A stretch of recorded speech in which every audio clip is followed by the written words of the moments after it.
How? My goodness gracious. Hello. Hi. My name is Chris Farah. Welcome to my YouTube. Wow. It's been a long time, hasn't it? Wow. Wow. I hope all is well. Hello. If you are watching, I'm so excited to be talking to anyone. Anyone would be interested in someone who hasn't updated their YouTube in 5 months. But don't worry. Don't worry. Because I'm back, A. And there's a lot to talk about, B. And I'm excited and also very grateful that people even want to hear me talk. So, having said that, we are going to do the following things. Yes, obviously, I can't wait to talk to you guys and see what's happening and share some things with my life. But obviously, in the 90-day world, hi. Marie, nice to see you. In the 90-day world, there is, yay! I love you guys. Thank you so much. It's so nice to see you. In the 90-day world, I'm so sorry, there's toe happening the other way. There's before the 90 days happening, and there's last resort happening. So there's 3 90-day shows alone happening, full force, as well as Love During Lockup, which of course is a Matt Sharp production, and whatever, all the other things. I was gonna say, there's this VH1 villain show that I keep talking about with Ann Fiza and New York Tiffany Pollard, so that's somewhat in the universe, you know what I'm saying, mildly or whatever, but and then of course there's the pillow talks and all this stuff. There's even more, but we're going to go over the couples we can and see what you guys are talking about, and then of course I'll tell you what's been happening with me. Obviously, I love you guys. Thank you so much for hanging out with me. And I'm so sorry that I haven't been able to jump onto YouTube lives and connect with you this way, which feels totally different and than doing the podcast, right? I hope you guys are enjoying the podcast, though. If you, for any reason, if anyone here is wow, this bitch really hasn't been watching TV, no, also I do docu-sweeties with Wah, and which is so much fun and great, and we've been having the greatest time. We've been following all of these shows, and the free feed of docu-sweeties, we listen to podcasts, is just the audio of us talking about it, but we do have live streams of us talking about all the episodes the whole time for the past year. It's been a year of us doing it. It also exists as a Patreon exclusive, so you can watch us if you really like to too. And then if you are in that kind of podcast world, you might know that we just came back from a huge convention in Denver last week called Podcast Movement with your friends and ours, Reality Gaze, Matt and Poodle, and Pink Shade, Mary Payne. So if you're, if that is something that if you're in that, isn't that exciting? Yay, Shay. Yeah. So I'm just happy to hang out with you guys, making Marie. Oh my God, I just can't believe it. I'm just so happy to. Okay, so just happy to see you. So happy to see you. So that's all been happening, and then of course, personally, I had done a 1-person show in June. That went really well. I did it 9 times. I won awards. It was all great. I'm gonna do it again. Just very personal, very intense. Have you ever put up a 1-person show you wrote? It's crazy, and I had to do everything, the publicity and sell tickets, just whatever. But anyway, that's where I've been. This is where I'm going. Yes, there's a strike happening. Your girl is taking it in and moving it on. But I want to go through all the couples because the truth of the matter is, following the 2 shows, Toe and Before the 90 Day, has been a shit show in my mind of trying to keep the couples separate. I, at any given time, cannot tell you if a couple is before the 90 days or Toe, because often the before the 90 days people are in the other country. And so I can't tell. You know what I'm saying? I just forget. Obviously Toe is Toe is going to be Kenny and Armando. But sometimes when I think of Brandon and Mary, I'm are they Toe or are they before the 90 days? Anyway, so having said that, let's start with Brandon and Mary. Okay, so I really okay. So Brandon and Mary have been a very tough couple to watch, and what you do is you just end up feeling really bad for both of them for being so desperate, hungry, lonely, codependent people. And then you also understand they are very, very young and from like trauma filled households filled with abandonment. That's all there. And the parts that are hard to watch more so for me would be like the toxic back and forth of like a young love where it's just like, oh, you guys are not, I mean, this is not going to last. I just can't wait for this to be over. As well as kind of like, I think it's hard when you watch someone in a manipulative or toxic relationship and you can, it's just, it feels like you are in one too if you continually watch it. I don't know how to do it. It's like with Brandon and Mary's story, they are going to have to like add in more charm and more levity. You know what I'm saying? Like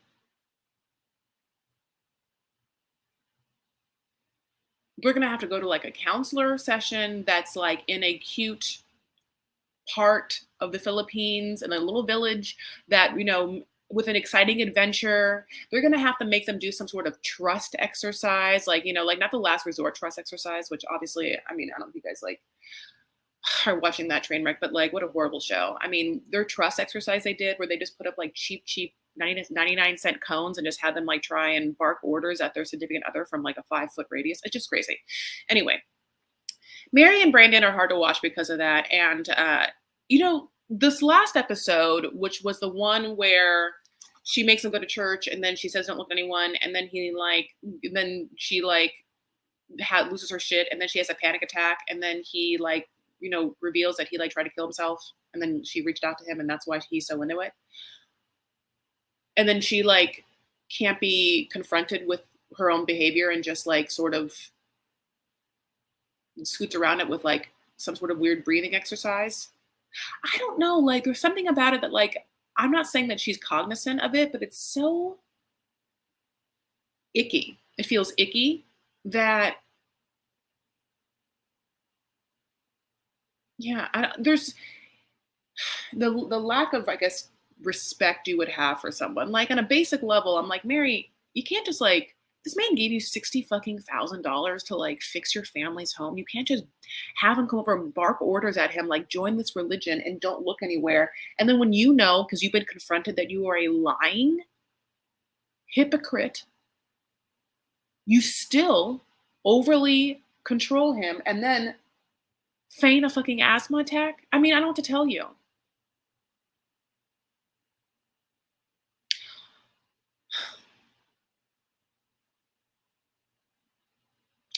It's like, well, yeah, obviously it's like, yeah, no, it's like a narcissistic behavior that like can be triggering to watch, right? Are you? I mean, like, I don't. Who wants to watch it? You're kind of just like, ugh, run. She, you know, she scares me. Like, what, you know, like sometimes I think that like, obviously, I feel like I don't know, very empathetic and overly sensitive to people's energies, and that's how I am in life. And so in reality, I come across people that I feel have sometimes like an anxious energy or an energy that beguiles me, but not in a sexual seductive way, in a way that like beguiles sounds like I really am into it. An energy that baffles me and or puts me on edge or threatens me in some way. And then I have to like try and work my way back of what I'm feeling. And it's on edge, right? Like, yeah, and it's scary. And it's so funny. It's like, that's what I'm going to say at the end of the day. There's something about Mary that scares the shit out of me. And I know you know what I'm talking about, mostly because, oh, wait 1 second. I think I do have a picture. Like, I don't mean to try and make my case to you guys. Oh, no. Oh, I see. Oh, no. I see it. Oh, wait. Wait a second. Got it. Oh, no, it's so small. You can't see her face in this picture, but I got to get up closer. That picture of her on a caribou, I cannot, I'm kind of, whatever the animal is, that the animal, she looks like like is absolutely possessed. Having said that, I gotta say something nice about her. I don't think she's a horrible person, and because I don't even know if she's like quite cognizant. I'm hoping that maybe like she goes to therapy and watches this and realizes how horrible she comes across, because she really comes across manipulative and weird. And as well as you start to feel really sad for Brandan. Okay, so hey babes, let's see what you guys been saying. I'm confused how many couples we are now following. Is anyone watching The Last Resort? Yeah, no, we are. We're going to talk about all of it. I heard Mary and Brandon got fired from TLC because they violated their NDA. Wow. They have a YouTube channel, been posting updates and whatnot. Oh, shit. Brandon and Mary is scary. Okay, is that what you're saying to me? Hi, I missed you too, Charlene. The two lives Charlene, but I'll always think of you and that fucking dinosaur. Natasha, hi. Yes, Chantel. Yeah, I know. Wait, okay. So, this is what we do. So let me look now and see if I can corroborate your story. Brandan and Mary, because sarcasm or like whatever it's going to say. I know that he did, you know what? Yeah, he did a Instagram live and Wah watched it, and then Wah like was over the moon that when asked what he does for a living, he said social media influencer. Wah was like, huh? And it said, oh yeah, anyway. Let's see. And Mary. Oh my God.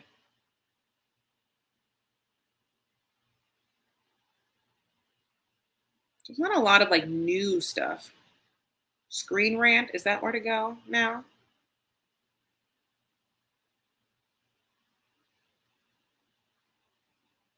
It feels like it was written by AI. Oh, okay, yeah. No, here's a spoiler. Okay. Okay, I don't want to give spoilers. But yeah, like I can't find anything about TLC, Mary, and Bran. Oh, there it is, Reddit. Okay, got you. So this is a Reddit thing, and it says Statler dropped the tea that Mary and Brandan got kicked off 90 Day Fiance for good. Okay. Ooh. Okay, ready? Their YouTube is Mary and Brandan. Yeah. Here's their channel link. Okay. But here's what they're just doing on. Is anyone on Reddit? By the way, is anyone on Reddit? And then do you guys go to the 90 Day boards? Is that what they call it? Okay. This is from someone. Y'all, I was obviously from the South. Y'all, I was in Statler's live on TikTok, and she said Mary and Brandan got kicked off the show because they've been going on live spoiling the results of the show, which is true. I saw Mary live and talking about Brandan being there, which spoils that they're still together. Sorry. Okay, but there we go. But Statler, I'm reading this live, so this is not me. But Statler was saying Brandan was answering questions he wasn't supposed to, and Statler was like, what the heck, man? Haha. So yeah, they're probably not coming back. Probably bad because now Mary's abuse will not be exposed to the world. Edit. Not really understanding all the comments calling Statler a Mitch and Rosie. Like it's just interesting. Oh, people got mad. They also so this is people underneath this. They also shared pictures from a spoiler and told everyone. Another spoiler, ironically, it sounds like Statler is saying too much, LOL. I was wondering what Statler's referring to because she implied that there was a lot of information shared. I wasn't aware of that, but oh my gosh, yeah, spoiler. People are obsessed with their weird shit. I think TLC will give them a talking to and bring them back, but I guess we'll see. TLC will keep them. Look at Angela and Big Pred. Yeah, it's so funny. It's like, but they never, TLC is very scary about their contracts. Yeah, they all signed an NDA, so it's basically a breach of contract.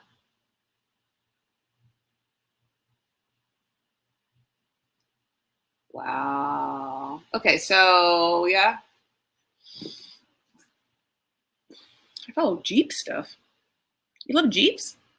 Okay, so I'm definitely not going to subscribe to their YouTube channel. Babies, they can. I'm like, I think that they're horrible anyway, and I'm like, what am I going to meet? What am I going to learn from them? I'm not going to learn nothing except like, you know, I think that they might, if they might be perfect a YouTube couple though, because of how codependent they are, and I think that people are going to like want to follow if they put out specifically drama about their relationship, like if it's going to, like if they ever did, if Mary and Brandan, and this is like so shitty, I'll tell you, but if Mary and Brandan like did videos of them fighting and her crying, and like if and also this is if TLC kicks them off the show, I think that they would absolutely have an audience in a way that other couples like don't have a natural thing. Like they could just fight and still be anyway.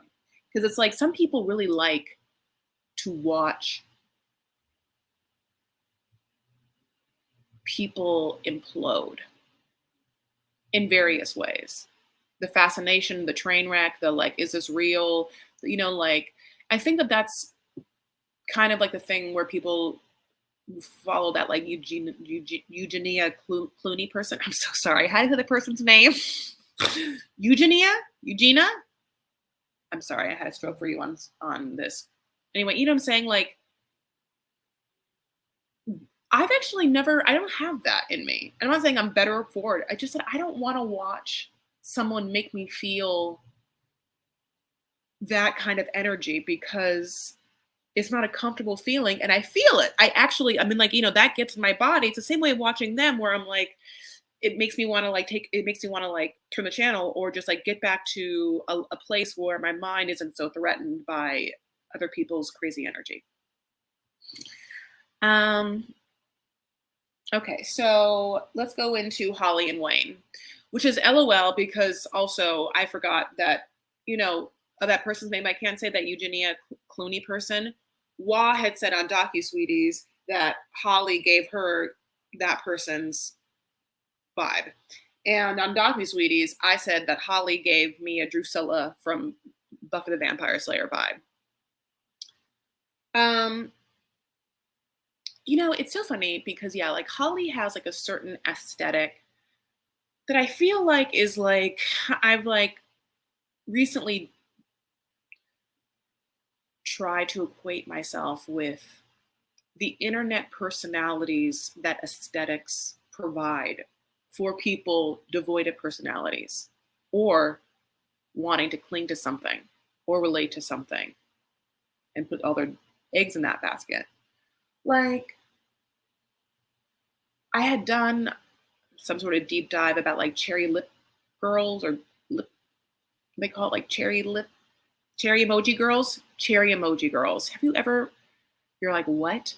I don't know. But either if you've read a deep dive about cherry emoji aesthetic, then you know what I'm talking about, which is this, and I'm not making it clear. If some aesthetics, right, like emo, or like goth, right, come with a personality. And Holly feels like she's one of that, like she feels like a fairy princess, long-haired Rapunzel wannabe cosplay type girl. And again, she's like 42, so I say girl in such a way where like how much of that is real and how much of that is like a fantasy delusion, and like because it extends to her also the not being in touch with reality about money or her safety or where she is at any given time or she has shoes on her feet. Holly's relationship with her mom, and I like can't get over this, really reads like a 14-year-old and her mom. The way she talks to her mom, like mom, nah, nah, nah, nah. It's like a rebellious like teen, but everything about her feels stunted in some sort of I don't know, some sort of way. And there's a general laissez-faire-ness to her energy, should I say, that borders a comfortable medicated level. And sometimes, if I'm not being distracted by like the overwhelming matted unhygienic mess that is her hair, like sometimes it can be also just like staring at what looks like the most bruised lips ever because of the injections. So I'm going to tell you this right now. I have now torn two women apart. And I think I had this issue yesterday too. I need you to give me a reality check. What's wrong with me? I can't watch either one of those two women right now. Both those women are triggering because of like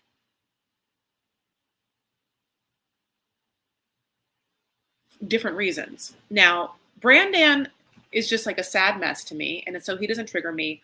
I will tell you this: Wayne is disgusting. Wayne's crazy.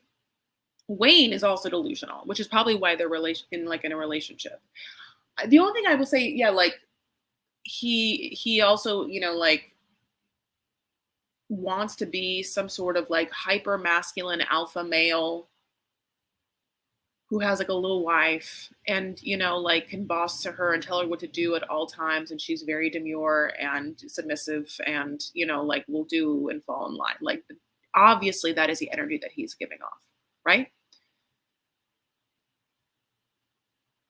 And it's funny because that's coming up against two things. A, whether she falls in line with that, which is saying yes and acquiescing to everything that he wants and allowing him to tell her what to wear and all that stuff.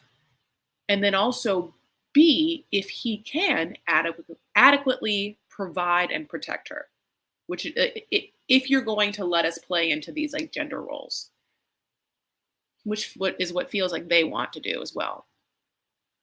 And it's funny because like at the crux of it, that is the issue. Like they don't feel, the mother or Holly, that he can adequately protect them in the house that he calls home, right? And now in the last episode, providing is now a question because Holly thought that he like had a bustling business and babes, he like I think lost it all in crypto. So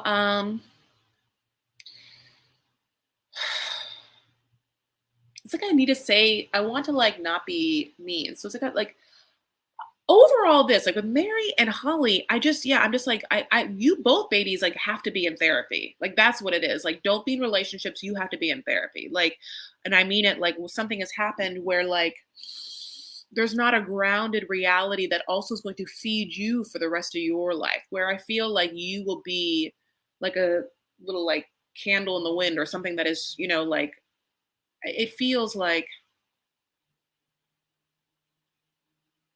I want for everyone to, have a certain survivalness about them. And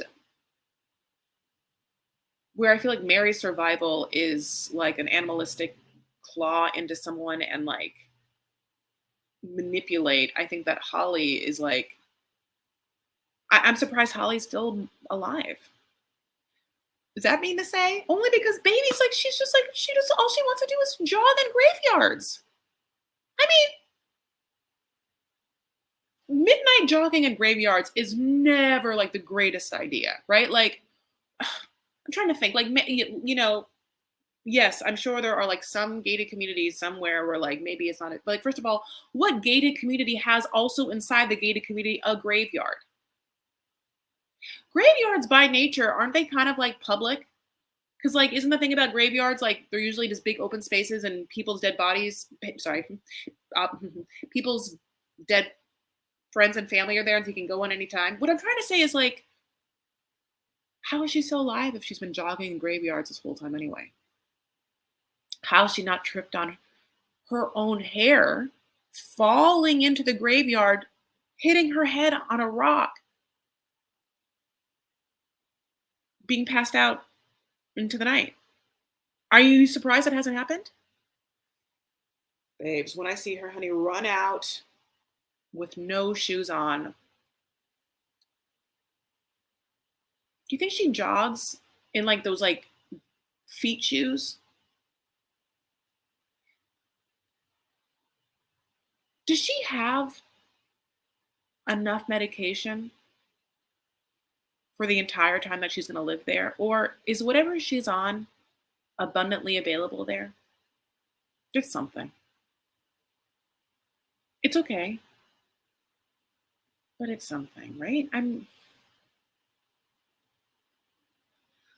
I don't know, but but Wayne is also just like Wayne made me LOL also because Wayne like when in this like last argument tears out of like where he lives in an Audi and the Audi is trailing a car and he can't get out of there fast enough. And so what he ends up doing is just like, I mean, just tailgating someone and looking so awkward in his like grand escape. I just like, we also haven't seen the mom, I feel like, in a long time. Like, where's the mom been? Like when they looked for houses and like when this fight happened, is the mom just like listening with like one of those like glasses, you know, like you never see that anymore. Remember how like in the 90s you would see characters listening to walls with like a glass in their ear and they would like the glass would somehow echo the sound in? Remember that?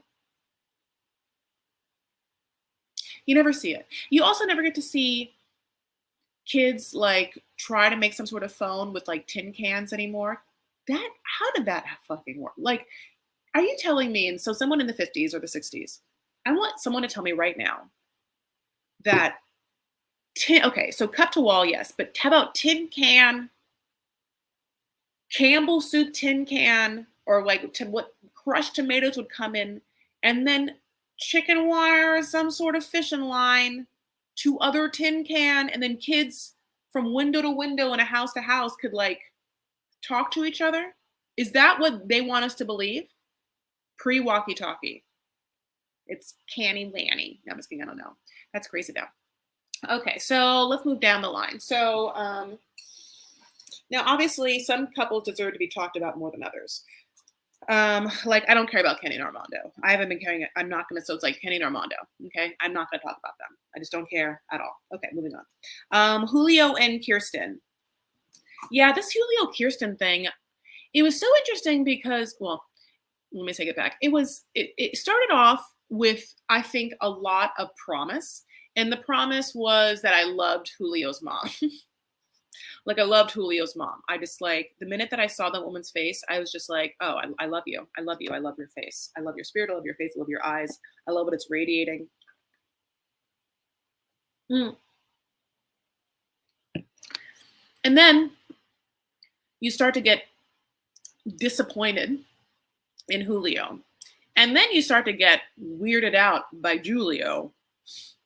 And then you're like, who are you and what do you want? And what it seems like is that this man made a whole bunch of promises and talked up this game to someone, this lovely blonde-haired, brown-eyebrowed lady who knows multiple languages, was like, yeah, I'm gonna move there. I want to move there. I met you here. I want to move. I live here. Like, I love it here. Like, I love the way European people say my name. Can't wait for more of the European way of saying, like, like he kept saying that. And she was the one that was like, okay.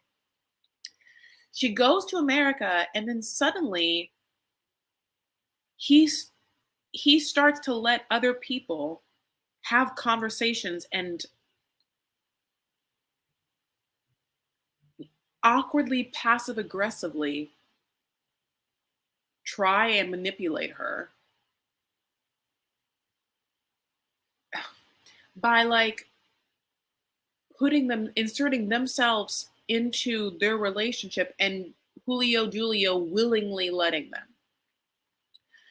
There's a lot of this thing that happens, right, where it's like, like I think this is like kind of like the Riley Violet thing where it's like, this is us doing us. And if this is us doing us, there's a lot of audacity for one of us to then be like, you know what? let's have this person's opinion affect us. Excuse me, what? No, oh no, thank you. I don't care about that person's opinion. I was only working with what was happening here, and that's what I care about and what I work with. And so if you don't have the ability to communicate with me one on one, if you have to somehow bring in another person and have them do your dirty work of open and honest communication of what you want and what your needs are, doesn't then something's afoot. Are you scared? Are you intimidated by me? What is it? What is happening? Because it's a lot easier to just communicate. It should be. I mean, in essence, if you have something to say to the other person, it makes more sense to just be able to communicate that with the person. It seems real fucked up to then have to be like, let's get what this person's opinion is, have that person give an opinion that's never been brought up, and then watch as your significant other agrees about your relationship. It feels like someone's pulling the rug underneath you. Okay, Renee. Oh my God, Julio's mom was ridiculous. She was ridiculous about Julio leaving, and she had 2 more sons at home. I don't understand why people didn't talk shit about her like they did Dibby. You know what? It's because she wasn't. I think that she was like, I don't want you to leave, but they're not living. Are they living together? Like, are they living together? Colty and Debbie were living together. Also, of course, that Julio's mom doesn't want him to leave. It's also the fact that Colty had at least told Debbie about Larissa. Julio never even told his beautiful mom about Kirsten.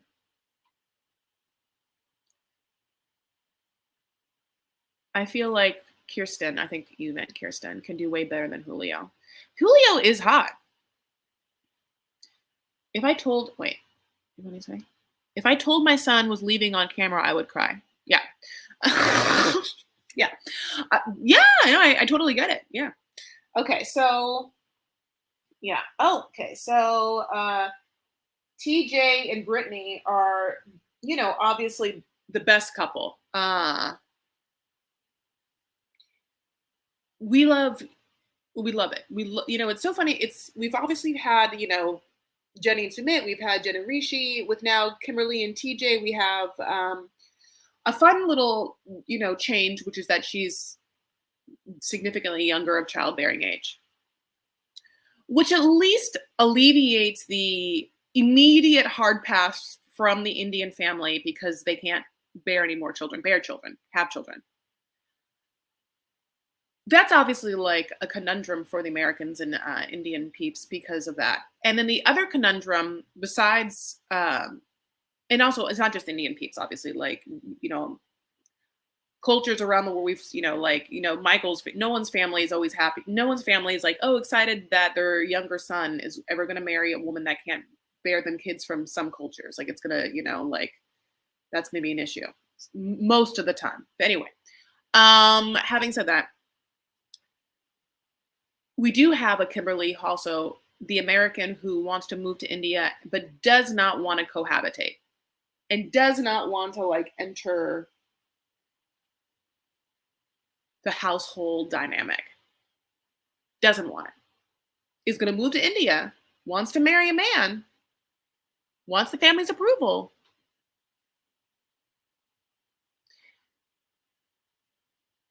Sometimes I think what would happen if I really fell in love with someone whose culture was foreign to me, and how much research I would do, especially if I had to move to that culture to live, and what I would be expected to do and what I would assume I would have to do in order to acquiesce to this person's lifestyle and culture. I wonder, as an American, okay, let me say it this way.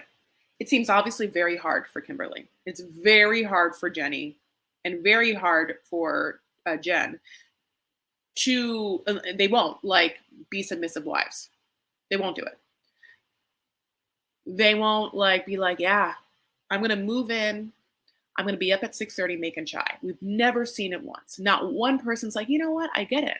Like, I'm an American, but I get that, like, if I'm going to move to India and marry into this family, that certain things are expected. And I've done my research and I understand that, the mom who I love who's now my mother. Is getting old, and in her household she can't be doing everything, and so I'm only too happy to assume some of those responsibilities and give back to this family who raised a son. Like, I don't know, I'm not saying this is the way to be, but we've never seen it. We always see, like, it feels like a bull in a china shop, someone that just is like going there and expects to live the life they want with someone who just happens to, like, be a piece in their life that fits in without them ever thinking that they're a piece in that person's life. It's very, like, main character. And I think that, I'm not saying it's wrong, because it's like, I want to be the main character in my story. I am not going to probably ever, I mean, I'm like saying it, it's like, I am not going to get married to someone where I'm going to have to join their household and then I give up either my job or my work or my own, like, whatever, like, I live by myself, and to do that. I know that I'm not going to do that. I guess it's just interesting for me, like, for someone like Kimberly, like, moves there, like, what do you think is going to happen? And that's before I even, like, layer on top of this woman, like, takes money from people to know their future or know what's happening in their worlds. But yeah, it's like, the funniest part for Kimberly is you are completely ignorant to, it feels like, how to be effective in your current situation in life. Because I don't even understand what she thinks, like, if they live on top, she's still going to have to make them tea.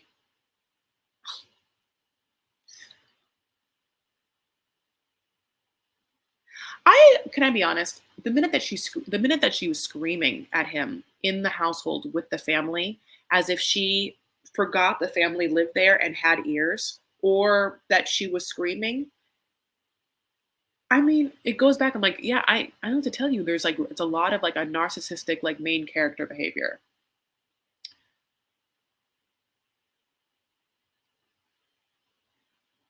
Could you imagine pretending that you have an emotional wisdom and or understanding of the way the universe works, and try and bill yourself as, like, a clairvoyant, and then cut to, like, screaming on TV? What? It's like, yeah, it's just so funny. It's just like, she's just incredibly clueless how she comes off. I think that, like, maybe a lot of us are. Maybe I am. It's confusing to me. It's just like, oh shit, like, it's kind of, I mean, it's a beautifully, you can't write it better than, like, a, yeah, a completely narcissistic, ignorant clairvoyant who thinks she knows everything about everyone and can't see past the end of her nose. It's actually a hilarious character. Except that the thing about her is that in the situation she's in with TJ is sympathetic, and TJ's brother is, like, not. So in the whole fight between her and TJ's brother, it's like, you don't want to. There's no person that you want to, like, hang your hat on. You have no dog in the fight. Like, you're like, oh, both of you are just screaming at each other and really want your own way, and both of you deserve. I mean, half of me is like, maybe you guys should just bone. I don't know to tell you, because maybe you should bone. And can I be honest? I think they will. The most interesting thing I can tell you right now is that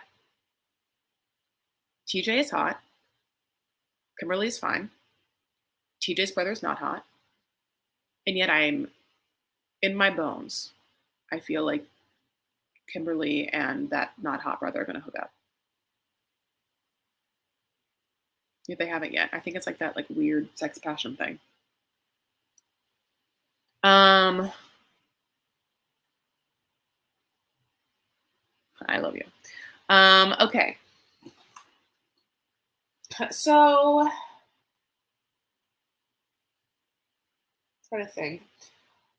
Danielle and Yohan are also happening, and I want to say this: like, yes, she has a horrible hair extensions this time.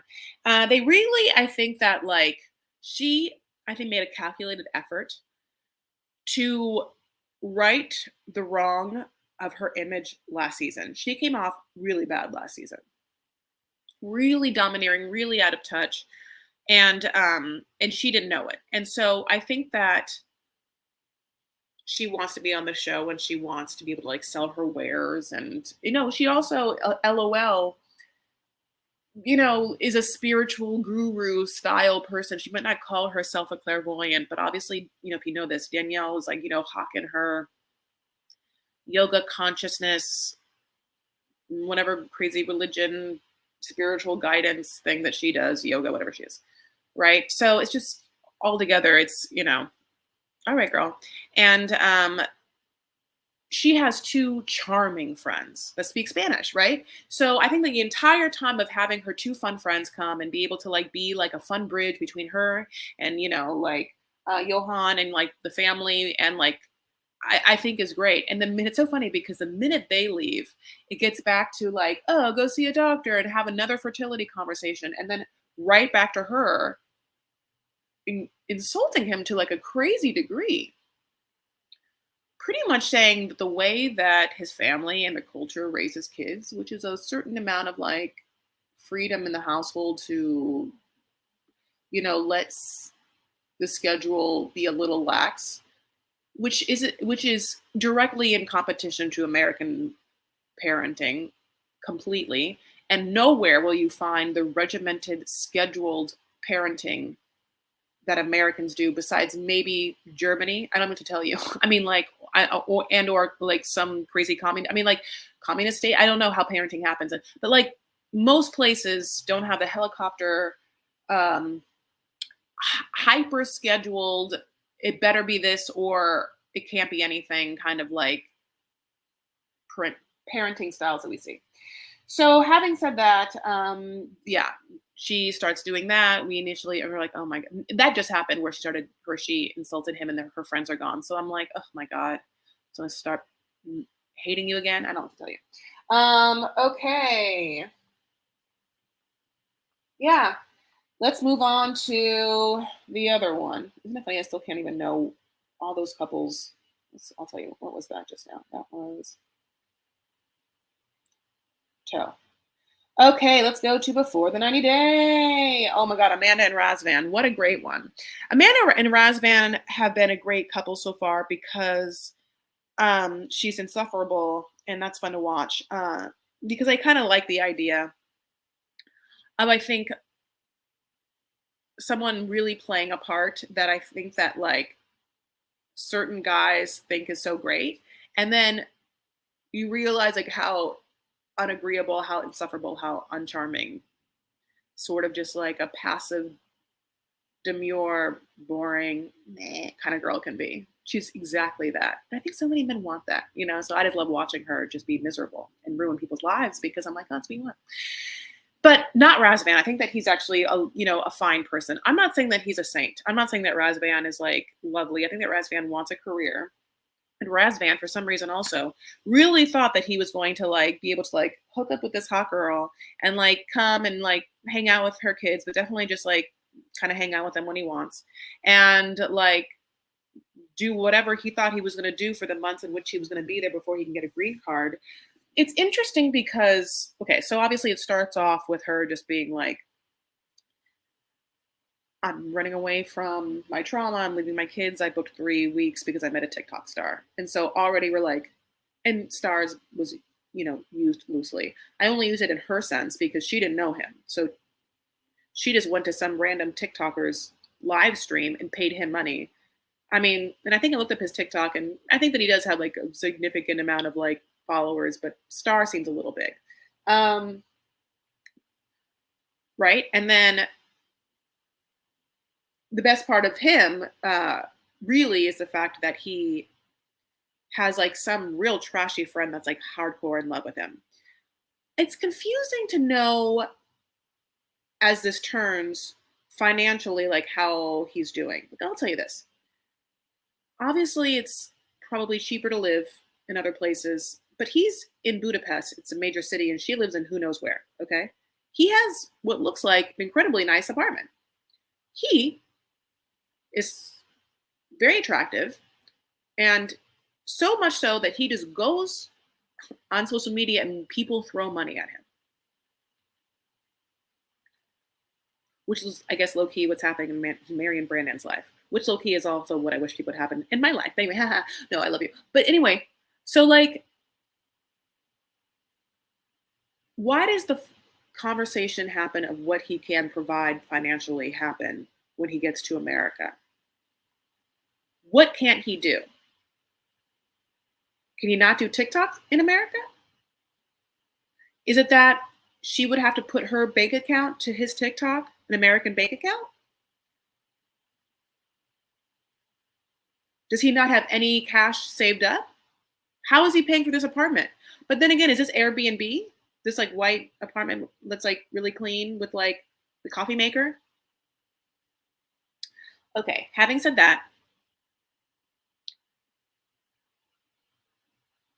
she tries to break up with him, and then he presses her on it, and then she's like, all right, well, will she just not break up then? Is it just easier not to break up?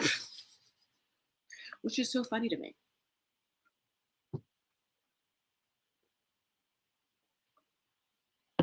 There is so much tea on Amanda in her past. Look at Renee. Look at our Renee. Our Renee was the first one who was like, Mary and Brandon, honey, NDA undisclosed. Renee, you're in Reddit. You have to be. Like, how do you, Renee, do you get everything from Instagram, or do you read sarcasm and or, I forgot the other one. Celeb dirt, soap dirt, or do you go to Reddit? Let's see if it comes out on the tell-all. She should have said wait tables instead of the janitor. Actors do take on jobs. I know. Listen, babes, you know very well, if you know me, that he could get a job at a vegan organic restaurant. Or one day he's serving vegan organic food. Very mean talk show host comes up to him, yells at him, and tries to take away his job. Oh, I think I heard it from Reality Gaze. Didn't she get charged with DV? Ooh. All right. Well, here she goes, honey. You know what? Don't threaten me with a good time looking up horrible, horrible gossip about people that we watch on TV. I mean, I don't know what to tell you. I feel bad, Amanda, if this is true. I don't mean to be like ravenous about it, but at the same time, babe, if this is true, like, why'd you go on a TV show? I mean, come on, right? I feel the same way about the Real Housewives of New Jersey, Danielle Staub. Remember when she went on a reality show and they got mad when her like book about how she was like a coke whore came out because like her boyfriend wrote it? Anyway, prostitution whore, you know that one. Okay, 90 Day Star. Okay, here's a screen rat. So here it is. 90 Day Star fiance. No, wait. 90 Day Fiance star Amanda Wilhelm's dark past before she met boyfriend Razvan Chiokoi. Nope. She was arrested when she was 19. Oh, well, okay, let's see. 90 Day Fiance, 19, and is there alcohol involved? Let's discuss the story. 90 Day Fiance Amanda Wilhelm's controversial debut and her relationship with TikTok user. I love that the screen rant didn't call Razvan a TikTok star. They just called him a TikTok user.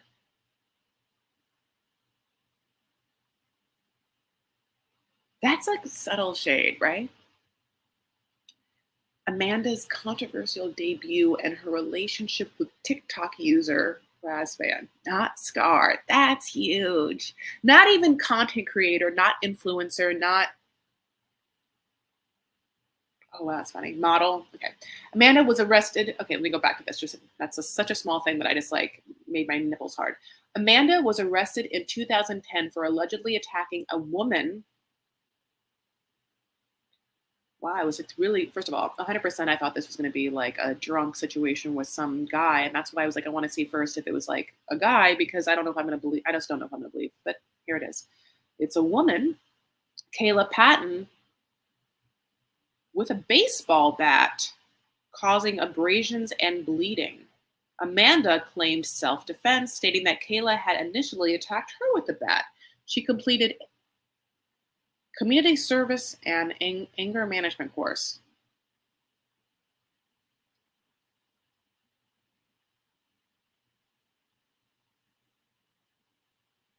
Oh my God. It took place in Florida. Amanda and a man named Jeremiah allegedly drove up to the woman and repeatedly and intentionally struck Kayla with her hands while wrestling her to the ground. This caused abrasion. There was also this is more affidavit. Okay, this is what she says. Amanda said she had been in a fight with Kayla, but that she was just defending herself. It's become clear at the time a crime had been committed. Amanda claimed she and Jeremiah were driving home, but happened to stop by Kayla's house to make amends for a bad situation that had taken place between them. Amanda stated that she had seen Kayla and a different woman named Christine walking down the road several blocks up from their house. She said Kayla had a red baseball bat in her hand. She also mentioned she had tried to defend herself because Kayla allegedly tried to attack her, first by hitting her on the knee with the bat in the driveway of Kayla's house. Amanda then stated that she did not see the baseball bat at first. Amanda was only 19 years old. This was around the same time that she met her now late husband, Jason. Amanda and Jason were taken to jail for booking. Reporting officer took digital pictures of Kayla's injuries for evidence. The teenage Amanda was required to complete. Oh my God. She's not spoken about her past. Yeah. Oh God, that sounds real messy. The thing about it is like, so from now I'm just gonna like, the whole thing about that that's messy about that is that if there is a fucking thing that happened and you drove back to that person's fucking house with a bat, wasn't you going to like make amends? That doesn't make any logical sense. Okay, so Gino and Jasmine. Wow, that's been really hard to watch. I almost don't want to talk about them. It's obviously like just the same old shtick of her wanting money and him, being the dumbest. I just like, he's gross and sad and depressing, right? And she's grotesque and disgusting. So trashy. And so it's just,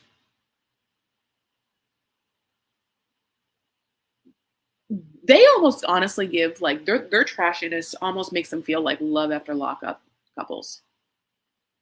Like if you told me that she was like had been in prison before, I would have believed it.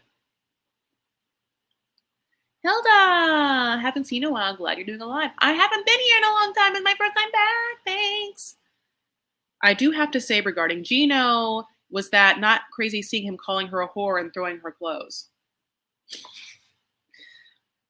Yeah, like he was just so weird about that. It's like he told himself after watching himself be berated on camera, it was like he said, okay, next time she yells at you, whatever she says and does, you do it back. So you're not just sitting there like, okay. So then that's why I feel like when she starts doing it, he's like, well, no, you're trash and your clothes are going off, like, the only logical explanation, of course, is that it's all fake. That is the only logical explanation. And I'll tell you, in this last episode, which we're referencing, there's the fight that happens in Panama that we just referenced, which is that basically Jasmine lays him down, puts a sheet mask on him, and then basically it's like it's gonna be a long time before you can get that visa, and I want to stay in this really expensive apartment until that happens, and he's like, absolutely fucking not. Then that fight happens that we're watching. And then in the confessional, where she has like, a whole different face. I mean, she's gotten a bluff and she's gotten um jaw filler. It's like night and day. They get in another fight, and then he like is angry at her there. And that in that fight, she does the same sort of thing where she's like, I'm gonna fuck my boyfriend Dane, and he has a big dick, like all of that.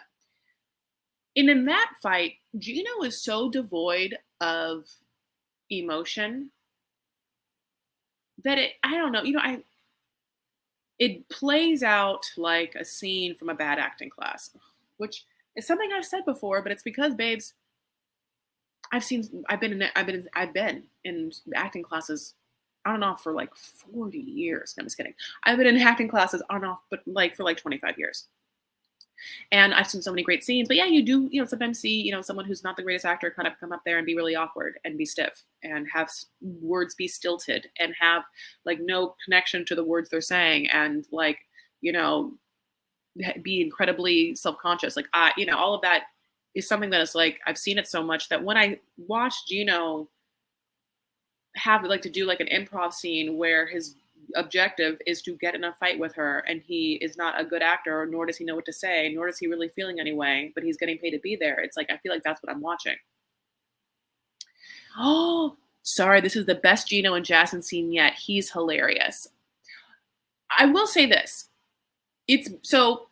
Summer, I agree with you in that it's a lot better to me. And that's why I don't care if he called her a whore. I feel like it's fake. It's a lot better to me. And also she is a whore. It's a lot better to me to watch him at least give something back. Because in every other previous season, what happens is she yells at him, and he just sits there and shakes. And his like little toesies are in his like, fucking Crocs, like shaking, So it at least is a different choice to have him be like, "Ma, you're a whore." Like at least it feels like there's some growth or a change. Like, I low-key am a little bit happy for him that he's not going to like pay for this place. I don't want him to. Why the fuck are you to pay for this place? Bitch, why is he paying for a place that your little sister is living in while your fucking kids don't live there? What? Jasmine is, unfortunately, not someone that I like, unfortunately, have been able to find where I can connect with and therefore understand / respect. I don't get her. I don't want to get her. Her priorities and her like, or it's just she is just vapid and trashy. I really do believe, you guys are the best. I really do believe Jasmine loves Gino because seriously, how much money would it take to get you to touch his feet? That's how poor she is. I think that, this is another thing. Dane's not real, right? She has no money. That's why she's trash, babes. Gino is still someone that is her ticket out. She wants us to think that she is a boss ass bitch. She's not. And that's why. That's why. If she had a better choice, she'd go to a better choice, which is why Dane doesn't make a difference. Like, in what world would she be like, wow, this guy named Dane who fucks me so well with his big, big cock and who is so, so rich and who loves me so much and is not good enough for me and Gino is. Come on. We are seasoned people. We've been here, Lynn J. It is so messy. That's true. It's so messy, honey. You know what it's like? It's like Meisha's hotel room. It's like the hotel room of an overpacked Meisha who has some anxiety. Gino gets off on abuse. She gets off on testing him almost like Mary. You know what? You can say that too.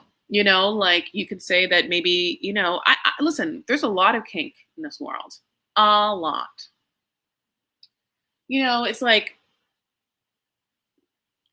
the FinDom world is obviously fascinating.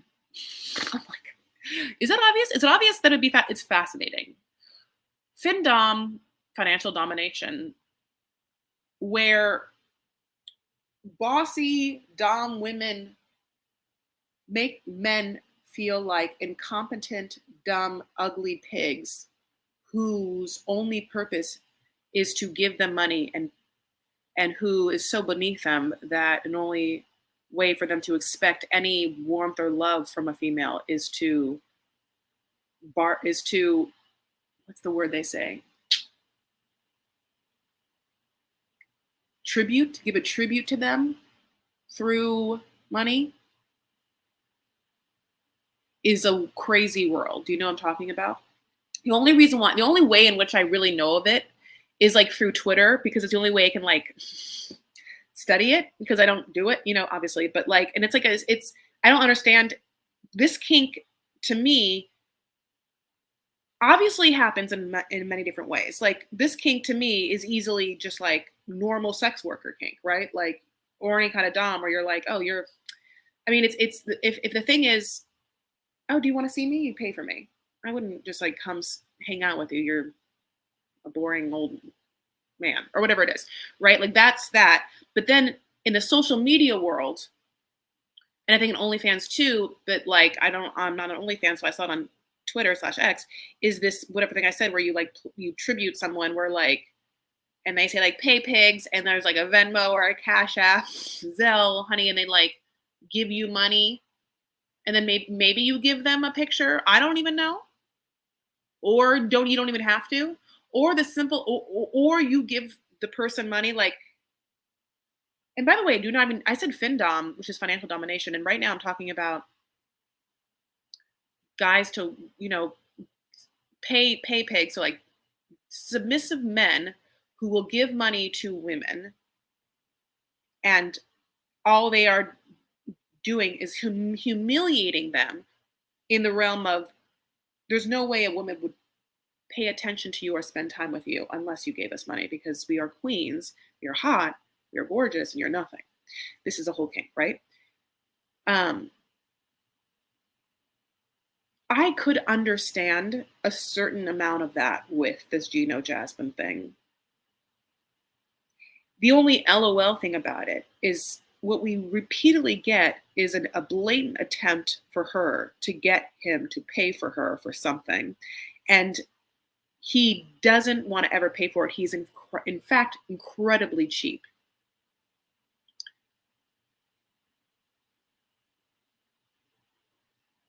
And it's so funny because it feels like he wants to be like, I won't fuck you. I have an issue trying to have sex with you because you ask me for money.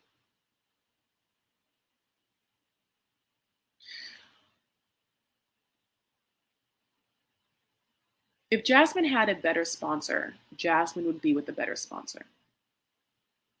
Unless you say, and this is the only thing that Jasmine has to say with Gino, because it's how she's on the show. Like, Jasmine would have to get another American, like Soulja Boy did, to be on the next season. And what she would be smart to do is have the entire thing blow up on social media, have that blow up, and then get her on the next season with someone that you would like better.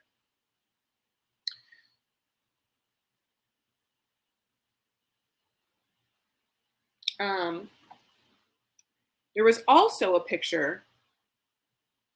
Renee, did you say this already? Wait 1 second.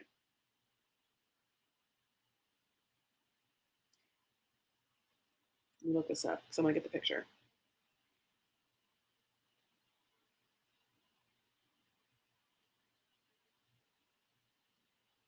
There's a picture of Mike and Hamina walking with Jasmine.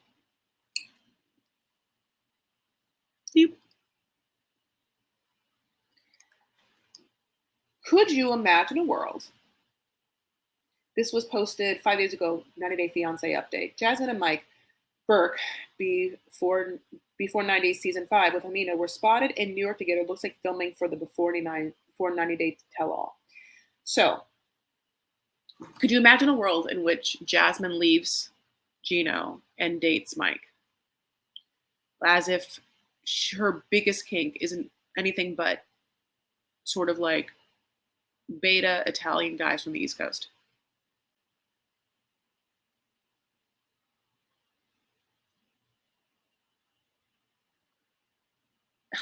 I'm not gonna even read it. I love you so much. I can't read it. I love you. She does go hard when she commits, though. We have to give her that. A for effort.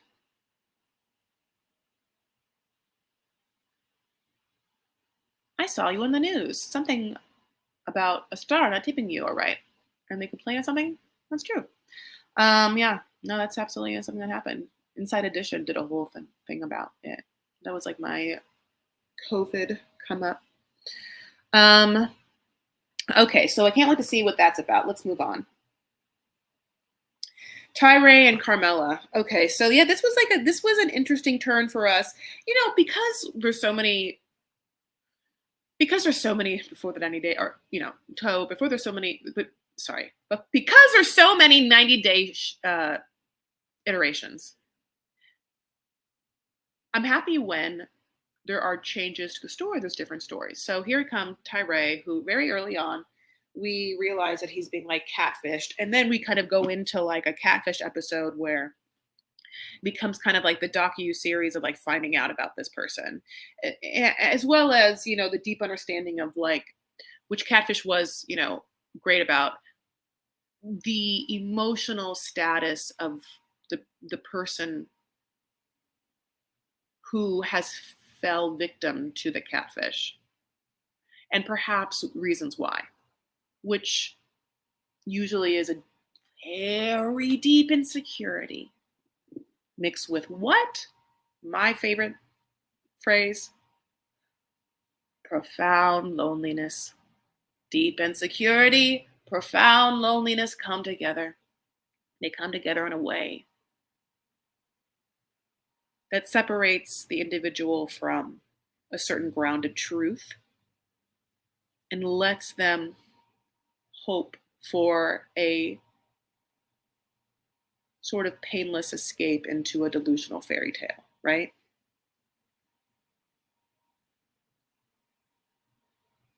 I think that like if you don't have your feet grounded through your own work, your own self-identity work, your other self-care work, the work that you do to feel good about yourself physically, mentally, on top of your game, and it doesn't always happen and it's work. If that's not there, then you can allow yourself to ignore red flags of what is good for you, because already your priority isn't what's good for you, or it's not aligned correctly. And instead, what you are doing is what feels good. The what feels good / what's good for you is like a very specific, questionable thing. Because sometimes what feels good is to not have any responsibilities and to, let go and to allow yourself and, to do whatever the fuck you want. And the other half of it is like, no, there's certain things that we know makes us feel good, and especially the future versions of ourselves.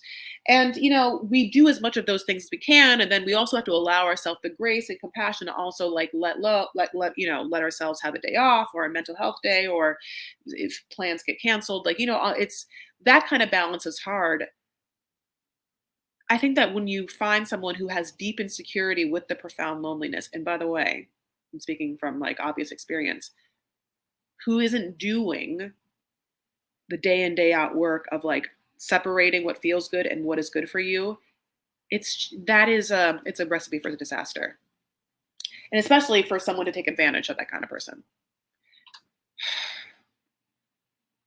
Isn't that so sad? But isn't that so true? Can you imagine Jasmine and Soulja Boy?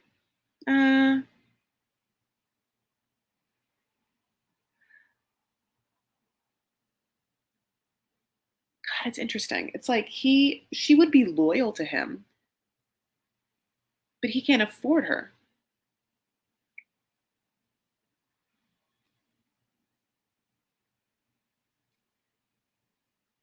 Jasmine didn't want the good-looking guy because there wasn't enough drama. It was too healthy. I also don't feel like he wanted her. I mean, I believe she cheated on him. How are you going to be that hot and also be faithful? Yep. Okay, so yeah, with Tyray and Carmelo, I'm so sorry.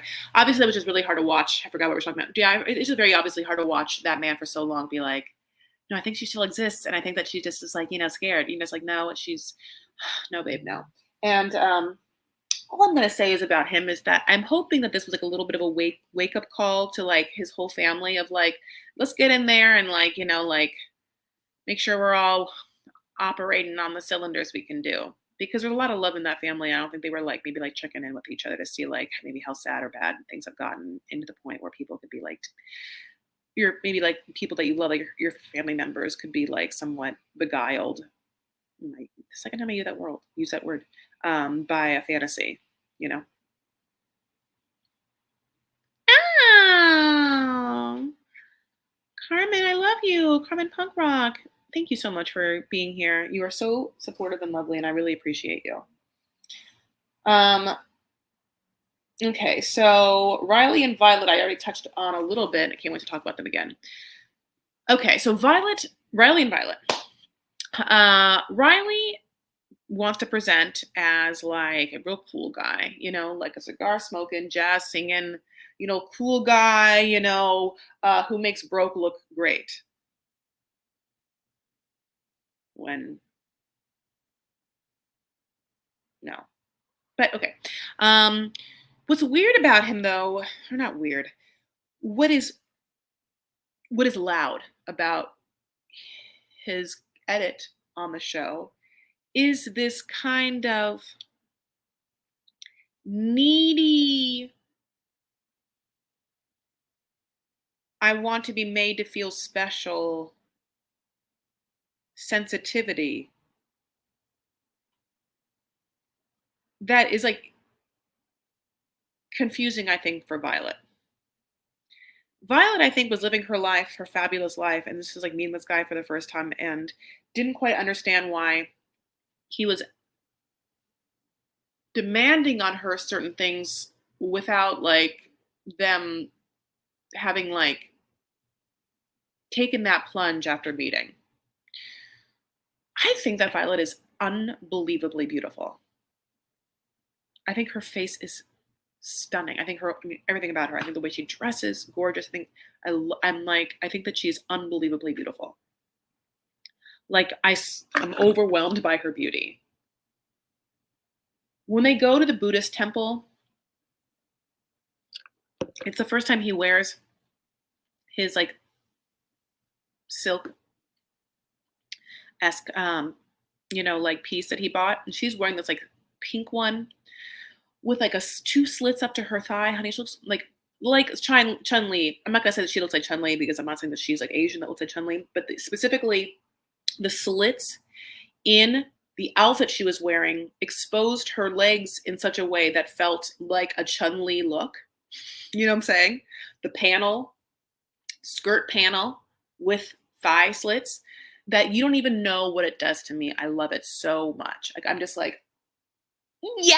Like it's like, yes. I think she's stunning. I love the way that she holds herself. Like I think that she's like right and smart. I think that like she's elegant and cool. And I think that she is like, yeah, I think that she's kind of like everything. And, I think that he's not good enough for her.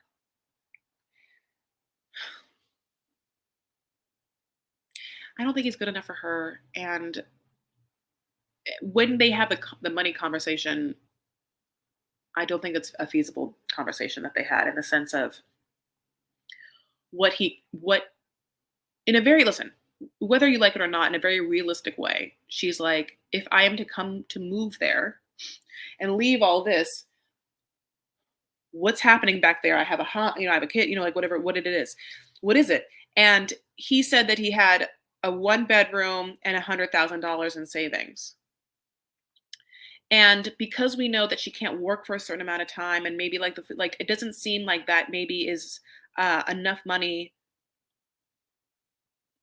or you really have to start to budget of how that's going to work depending on where he lives and like what they can rent and like again how long she's not working and what she's also bringing. Like all of that seems like it's an interesting conversation. You know, this is happening. So we'll go right from David to David and Sheila. Sheila also is going to have a conversation with David of what he's able to provide, and it doesn't seem like it's enough either. But then the other half of me is like, but it also depends on comparatively what's happening and where she's living too. Like, I don't know. It's like, how do you compare? Like what she pays, what her lifestyle's like there. Would it like, is it a step down? Is she in the sense of like, what's going to be happening in America? Can she get around? Is she going to be stuck in a house? Like, does she, like, I don't know. Cause she has a little scooter.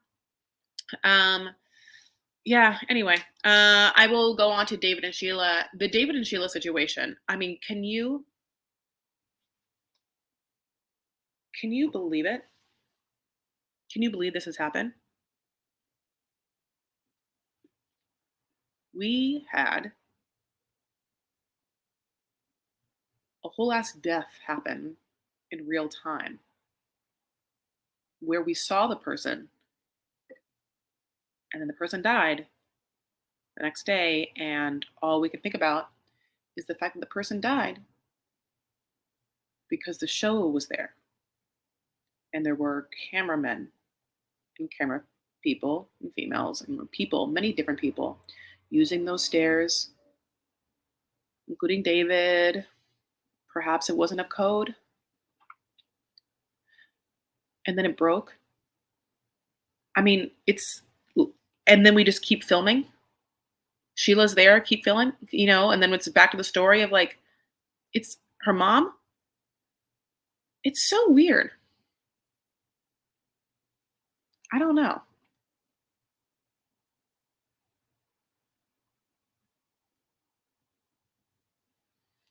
So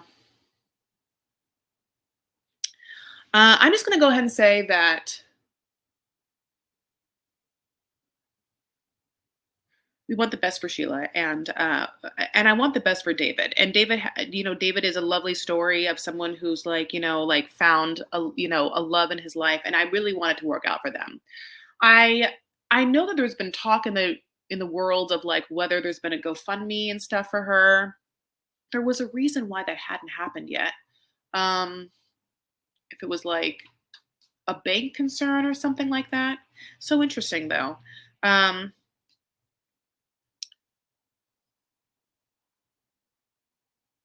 yeah, I just I she also wonders whether David, like will be able to like sustain her and her son. And again, it's like I don't know because I definitely feel like he doesn't make a lot of money. He definitely has two jobs and he's definitely like not able to like, just like fix your parents' house. But at the same time, what are your other options in the sense of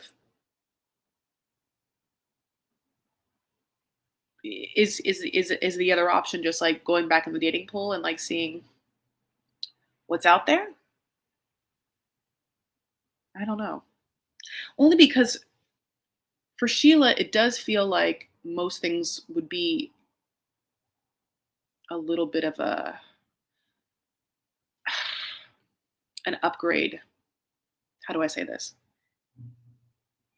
That's what already said it.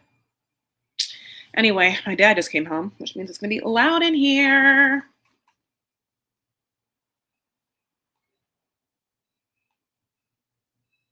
Meisha and Nikola. Wow, this was crazy. Meisha and Nikola is crazy because I gotta shut this door. Yeah, Nikola is technically a version of what I am because I'm Syrian, Lebanese, Palestinian, Catholic. Isn't that funny? Yes, he's a very old school Catholic. I mean, but it's like I kind of know all that shit. I mean, obviously, I'm not like a virgin, but him to close my door and I'll come back. Sorry.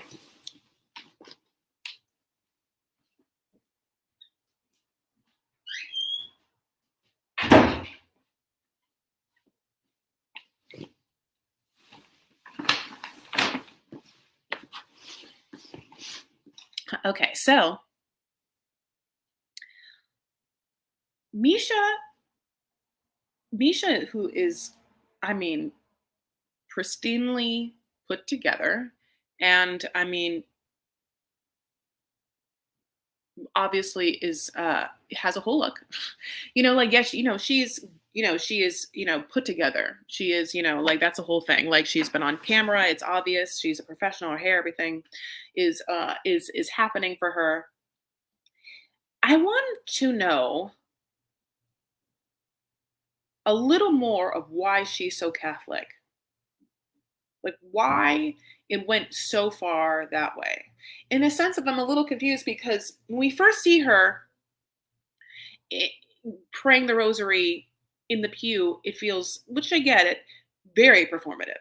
Like she's just like, Our Father who art in heaven, hallowed be thy name. Like it's very like, okay. And then, but I never see her pray during the day. I'm not watching her go to these holy places and like have any like spiritual silent moments. I I don't see her live her I don't see her live Catholicism in her day-to-day life like I would assume someone who was incredibly piously Catholic would. But and she wasn't raised that way. And I wonder like there's a piece we're missing.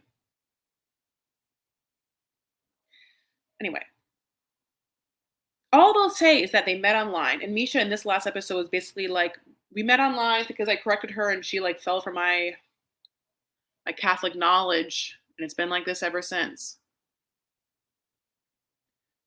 Unless Misha had just been so fucked over by men who would never give her compliments and never make her feel wanted or special. I'm trying to think about how this years long relationship with a man like Nikola fed her enough to be like, I want to marry him and bring him over and have him like stay with my kids. Like it's a huge step because Nikola is not has not a lot going for him except the Jesus stuff. But he's not Jesus nor a priest. Okay, this is all he is an incredible. This is what it feels like. Nikola is not a priest for some reason, and that's another reason. Like, why aren't you a fucking priest then? You should just be a priest. Seems like you should be a priest or a deacon or something. He's not that. He just wants to be kind of like a know-it-all Catholic, judging other people until he finds himself devoid of any sort of touch by anyone, and then got himself like arguably the hottest biddy he'll ever get, and then now has to make it work. But she is a sinner, and so he feels awkward about it because his whole personality is know-it-all Catholic, but not even a Catholic with any sort of power.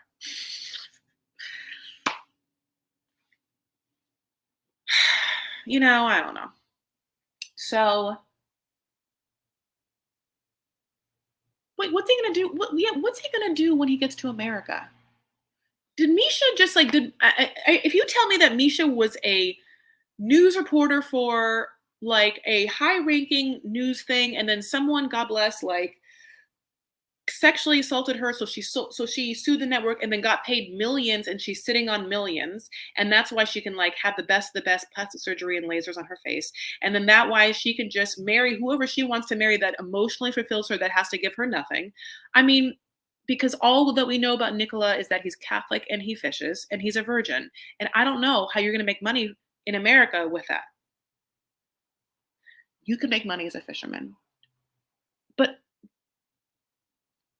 enough for a Fraxel laser?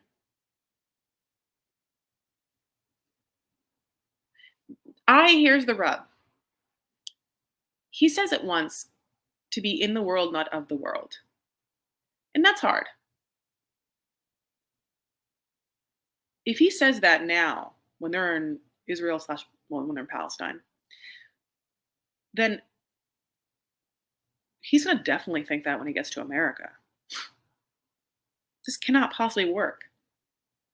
Unless is she a choir director? I mean, does she? I think she does work at the church, right?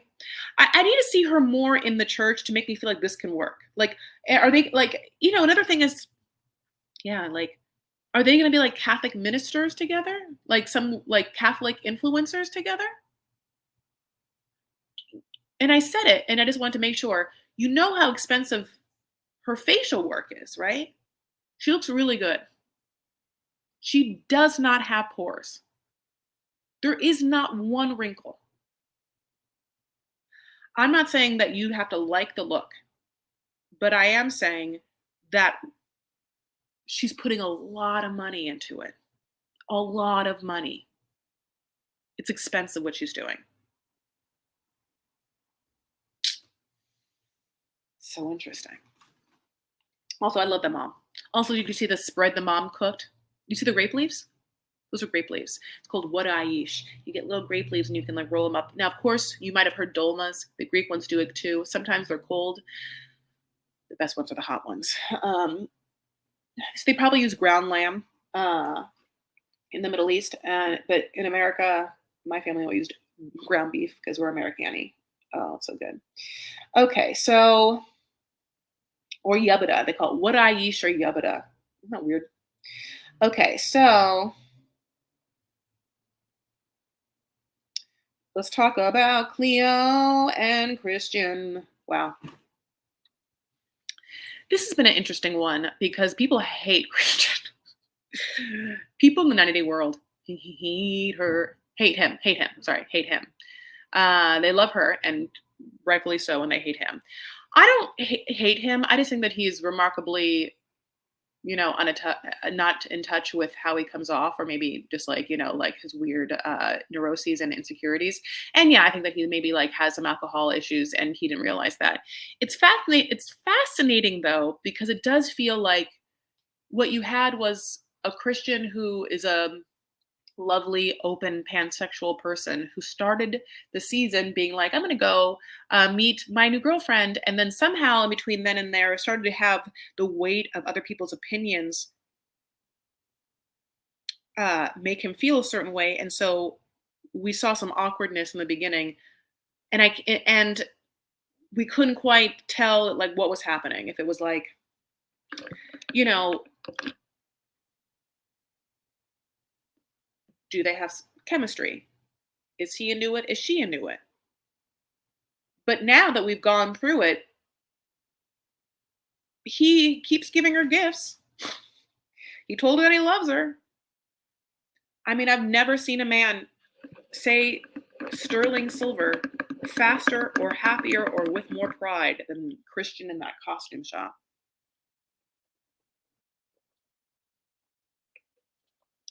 I love Cleo. I love her style. I think she's elegant. I think she's elegant. I think she's classy. I think she has a regalness that she holds herself with. I think that she's doing a really great job having to navigate being on a show with topics she has to continually talk about that are topics that maybe make her feel other, which can be intense to have to just constantly talk about the things that make you feel other, whether it's being trans or autistic for her. But she does so, and she's doing it in a way that is A, authentic to her, and B, really real. The hardest parts for me, and have always been with them, is when she undercuts herself in a way that makes her feel like she is not deserving of Christian in her life. She cannot believe that Christian would want to be with her.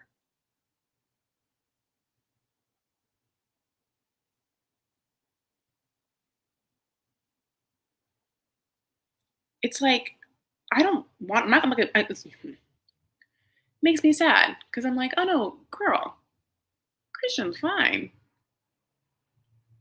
But baby boo, like, you are awesome. So why are you like putting a 14-inch necked man on a pedestal above you? You're a queen. You're a queen. His neck is 14, the smallest neck anyone's ever seen him. Come on. I'm not saying I just like this feels like I'm body shaming him, but like I don't want to. I just It makes me sad when I feel like, oh, I just love her. I love the divine feminine. And I love when I can see someone authentically and sincerely trying to do their best and sit in their power, where they feel like they know they're not perfect, but they've done work and it's a continual process. So, this is how I feel like with Cleo. The way that Cleo talks about things feels very different than any of the ways that like Jasmine or Mary feel, which is this, like wise understanding of many different people's, you know, well, I don't know. I'm not saying that Cleo's perfect either. It just feels like, I don't know. It just feels like I want her to step into her power more. I don't want to undermine Christian to do so, but I don't think that it necessarily is this whole thing where Cleo has to feel like Christian goes out and just makes panties wet wherever he goes, and that like she should be so lucky that the panty winter that is Christian would pay her any mind. I just want that to not be quite the narrative in her mind. You know what I'm saying? A little bit. So,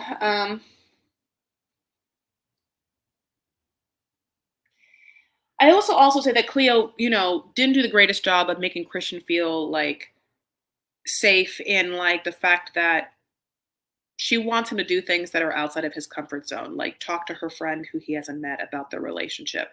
Maybe he's not even comfortable doing like the star astrology thing. It seems like he would have maybe that would have been like a great activity where she should have been like, "Hey, boo, would you want to do this thing?" And then he says no because it feels like he didn't really want to do it. And then they can do something they do want to do together, which ended up being what they did in this last episode, which was go to a costume shop. You know what? I'll say this: I do think that Christian looked good as the knight. I do think he looked good in the night.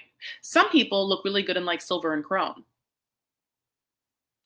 You know who also had to buy a silver and chrome outfit because she's going to go see Beyonce on Friday, and Beyonce told everyone that for the last month of Beyonce's concert that she wants to see everyone in silver and chrome. Me.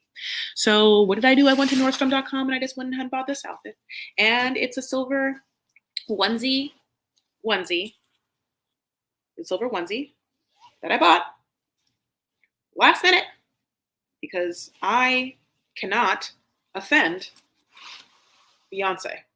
Oh, you can't even really see it. It's like goes like this. It's like the tie. It's like there's pants. Whoa. It's obviously it's sequence. Okay, so it's like my own little night because Christian, like he could go in the nice outfit.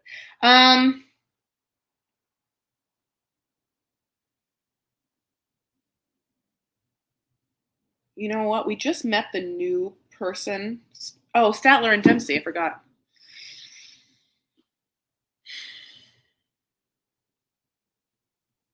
I don't. We all know this. Statler, for some reason, doesn't understand that there's another person in a relationship with her. She does not understand that things are moving too fast and won't sit in the possibility that she's codependent and that is like affecting her perception of the situation. I wish that when she says like, we've been dating for like 8 months, I want her to say that and the producer be like, that's not a long time. Okay? You're wrong. Don't sit there in your mind and be like, oh my God, we've already been dating 8 months. Like, literally, your entire perception is wrong. And then put only. We've only been dating 8 months. And then after that 8 months hits a 2-year mark, then it can change. But it's like, you sound fucking bananas saying it's already been a blank number and the word months. It's crazy.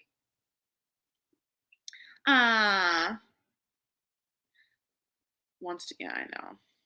Statler wants to reproduce for adoption and adulthood. I know. Right, all the similar themes of abandonment. Statler feels an incredible sense of abandonment by her birth mother. I just said mother. Statler feels abandonment by her birth mother.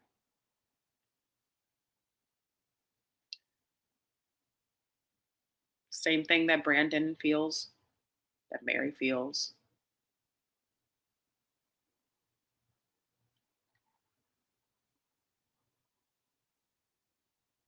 So that there's this utter need to feel love, especially the kind of unconditional love that you think other people feel.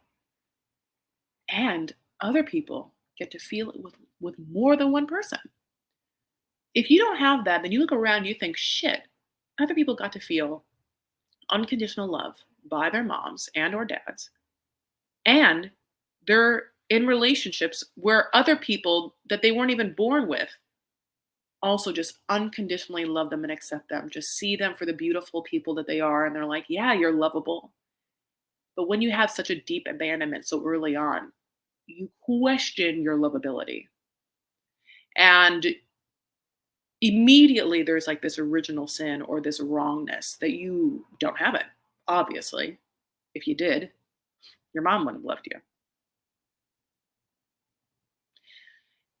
And isn't that a sad thing? Okay. Mickey. Stabler looks like a lot of fun. First of all, I know that I know that obviously you meant Statler, but Stabler obviously is like very SVU, very like Law and Order SVU. And I love Lieutenant Stabler, and I do think like he looks like a lot of fun. I think that's a daddy. Give me that. I'll be honest. I'll be honest. My heart is for Statler. I want her to feel love in her life, and I think she's really beautiful. I think just side note is I think that she's gorgeous, and I also think Dempsey's gorgeous. But I'd rather hang out with Detective Stabler. Yeah, Dempsey. I'm happy that Dempsey has a groundedness, right?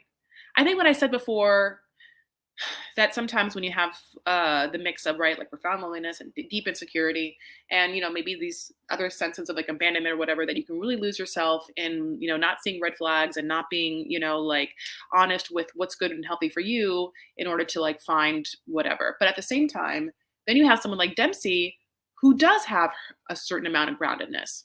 A, her dad.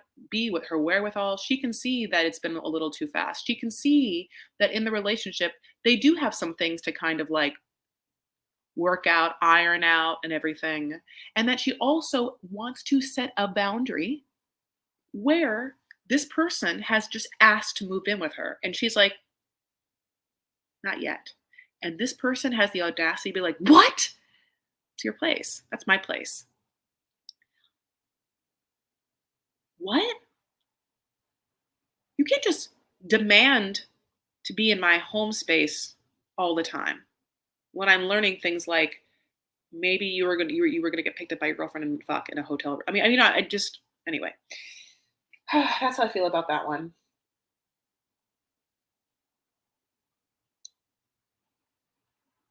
We just met the new couple. It's like Sharper and I don't really have anything major to say about them yet because I don't really understand what's happening. Obviously, it seems very fake. The one thing I'll say is I didn't get. It's interesting that she's Amish. I kind of wish to be a lot more about the Amish shit and a lot less about the like LA fake party scene shit. But I can't.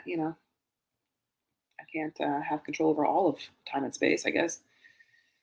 Okay, and then last resort. Wow. Obviously, the creates just crazy to me, and I said it everywhere on DocuSueties and everything like that. Just absolutely crazy. They could not find a place to shoot this that Michael could go to. It's. I almost feel like at this point they should release a statement about how and why Michael isn't in America yet. or hasn't been or can't go to, like they didn't film in a place like why would he not be? It's crazy. It's crazy. Like I get that why you want Angela on because you think it's going to be like ratings gold, but it's like bananas that you didn't do anything possible. That there was no solution to have him there in real life is just beyond me. Because I even think I said this. You can't just. I mean, yeah, I guess the visa laws. My thing is like, can you have a cruise line that's in international waters and that way you can just have anyone there? I don't know. I went on one cruise once, honey, and like, once you get off the thing, you're in international waters, and in international waters, like whatever the fuck goes. You can gamble and kill people. I mean, I'm not quite sure. I don't know what happens in international waters, but to me, it feels like you could probably get Michael there. So anyway, it's like Molly and Kelly, and I'm gonna tell you this right now. I have not been following Molly and Kelly at all. So much so that when this entire time in the 90-day world, every time they mentioned Kelly in a thing, I 100% thought it was a girl. And I thought they were referencing Molly's continued drama with the people in her life. Either she works with them or her daughter. I don't care. I don't give a shit about Molly.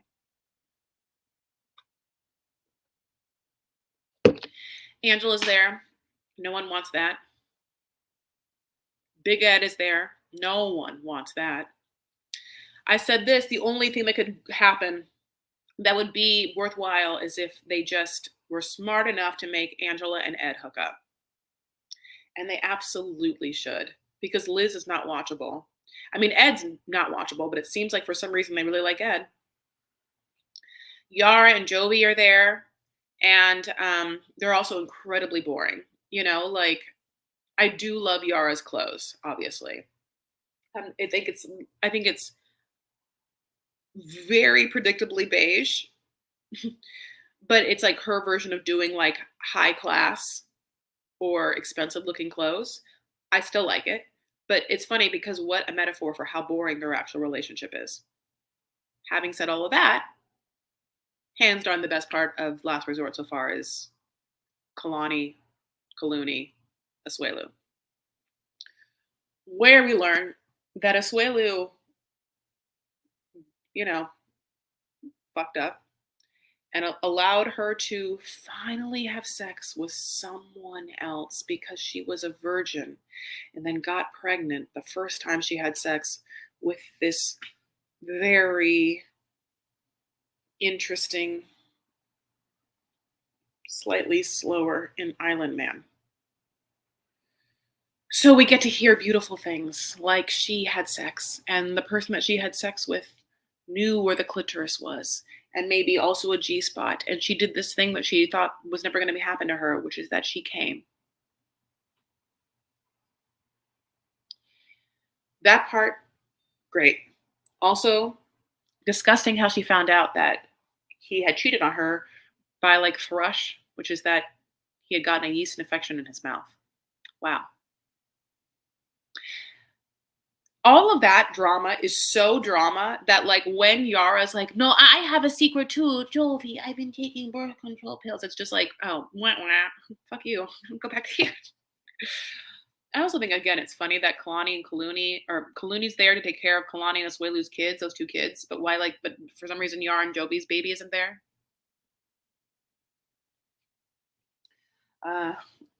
Anyway. And who's taking care of the baby? Is it Miss Gwen? How could you not tell us? I also had, they really, this resort that they're at, everyone's like LOLing over the resort that they're at because like all of this trash shit's happening there at the resort. And meanwhile, like, did the resort know what kind of like people were going to stay there? Because it does feel like they want to be like, look how beautiful it is. And the other half of it's like, I will never go to this resort knowing that the trash that has been there has been there. In what world would I want to associate going to a resort where someone like Angela is going to be there? I don't want like a screaming, drunk mess, smoking in and out of my, like, oh, no thanks.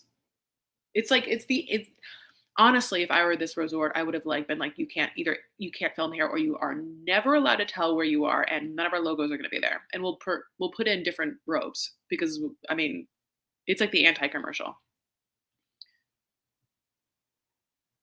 Mhm.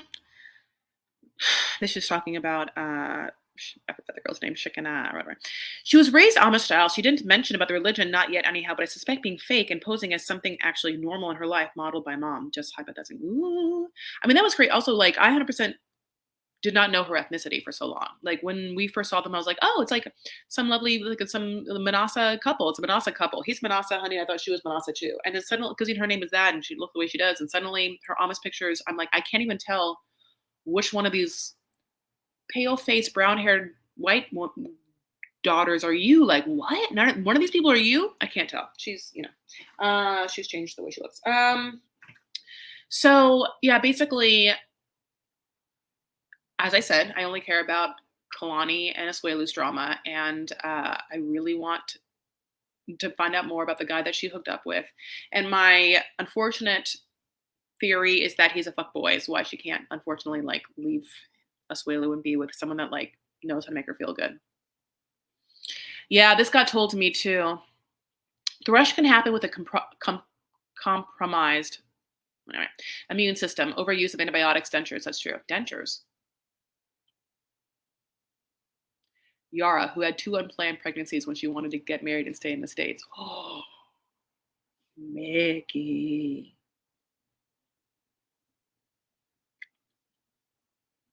Oof.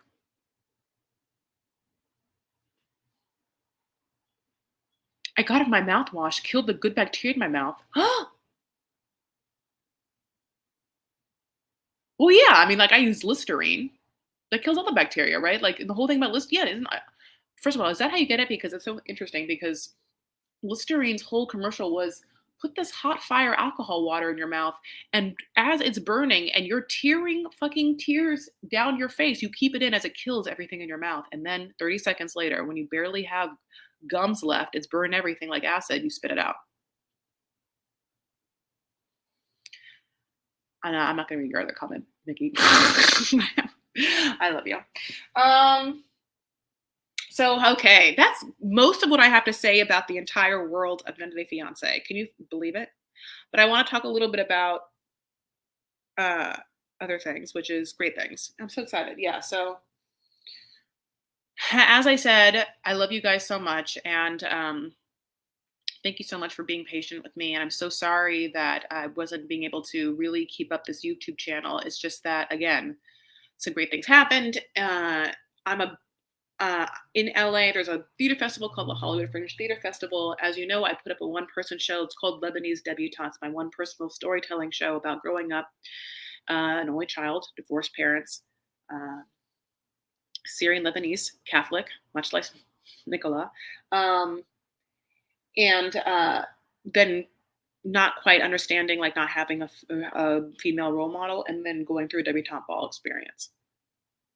So, it was really great, and then, just like took up so much of my time, and I had to go see shows, and I'm seeing other people's shows and stuff.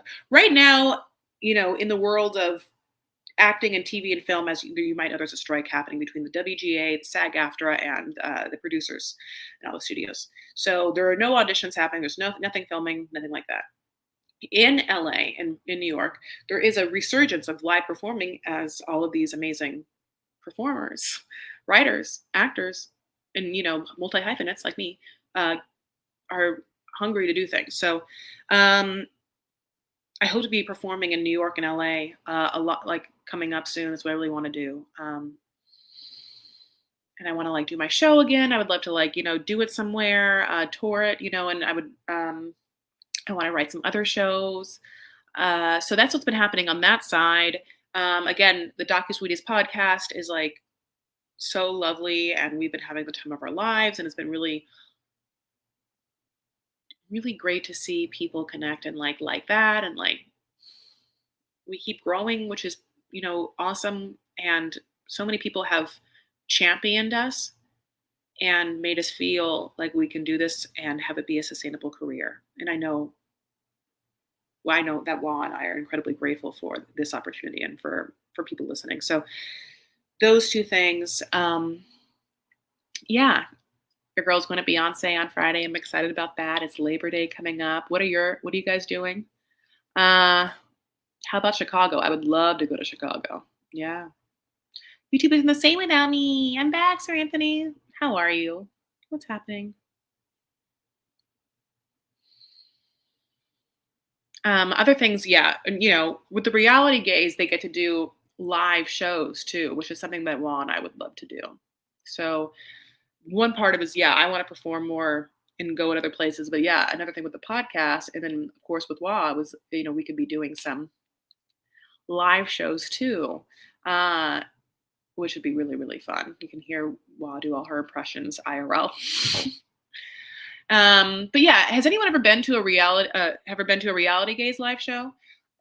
Again, because I've been friends with them so long, like I perform with them all the time, so it's so interesting. I would love to have them come up and do a show with us.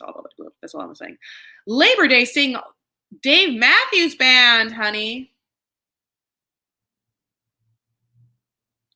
Yeah, I like that song Crush or Crash. Which one? Both? Doesn't he have two? Crash into me. And then there's also Crush. I don't know. Oh, I'm so happy to hang out with you guys. Yeah, they totally do.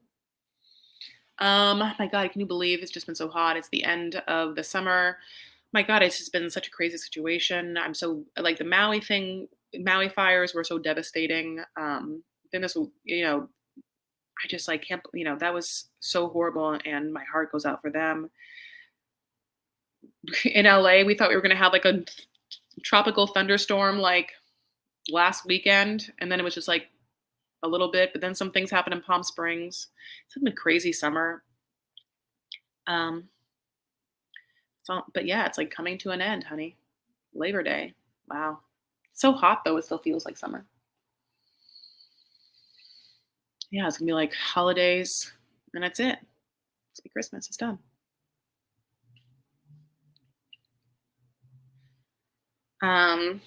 Have you been watching anything? Did you guys watch Match Made Abroad? Did you like that? Have you been watching any docu-series you like?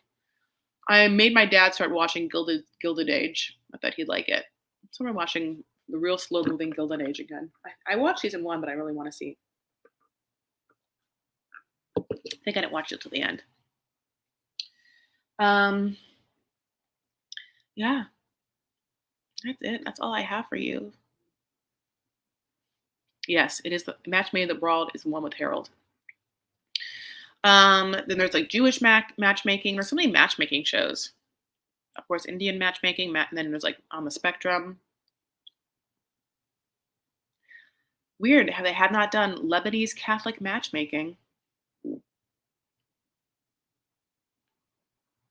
Syrian, Lebanese, Palestinian Catholic matchmaking. Then great, I would be matched with Nikola. Could you fucking imagine my life? Could you imagine?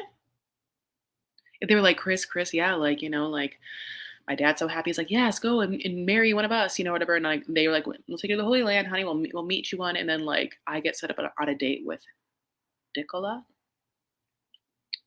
First of all, do you know how much I hate fish? I hate fish. I don't like fish.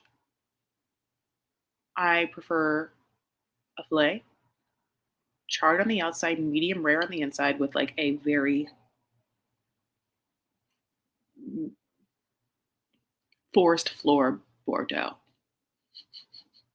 A forest floor Bordeaux.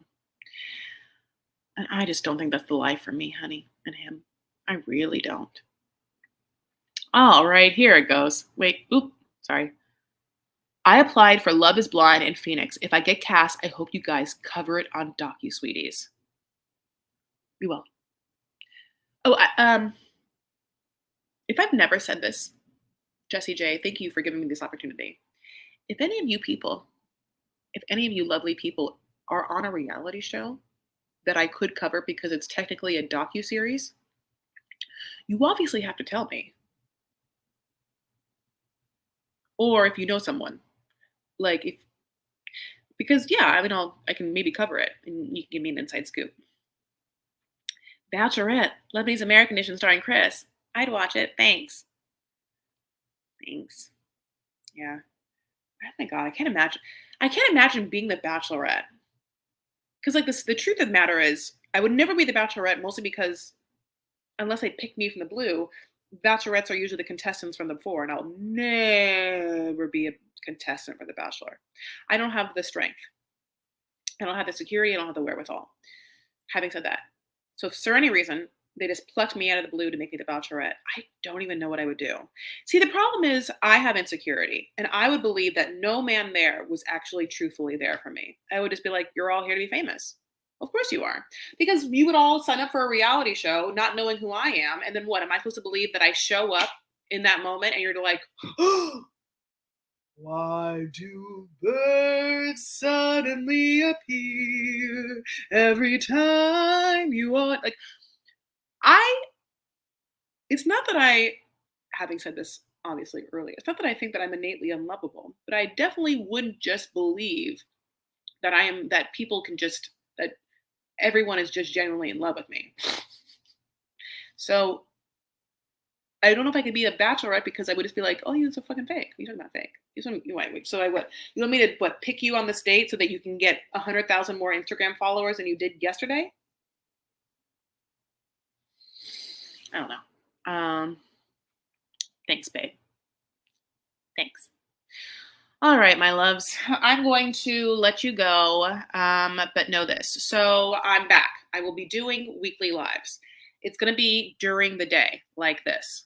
During the week, during the day. Like Monday through Fridays, I can't talk. Noonsies, onesies. Okay. So that's what I'm, or anytime before 1 is usually what I'm going to be doing. I love you guys so much, and I'm so thankful that you're here and spend time with me. And yeah, like, I'm so sorry that I wasn't able to like just be on top of everything for so long. But I missed you all, and I'm really grateful and thankful that you guys are here. So yeah, I will be back next week, and I will, of course, alert everyone the same way I did this time, which was I'll I'll post in Vanity Fair, and then the thing I also did is I like made the thing and then posted it in the community message board that is my YouTube channel. Cause we don't quite understand as YouTubers like how people get notifications, and it seems like it's whatever it is. So I'll come back, and I love you guys so much, and I hope you have, a beautiful holiday weekend. Okay. And obviously if you want to see Beyonce information on Friday, if you want to see us at Beyonce, it's me, Monique, and Morgan, and our friend Kristen. Follow me on Instagram. You know me posting. So I'll post too much. You know that. Okay. I love you. Bye. Oh, wait. No, I know. Don't wait. No. Okay, ready? Let's breathe.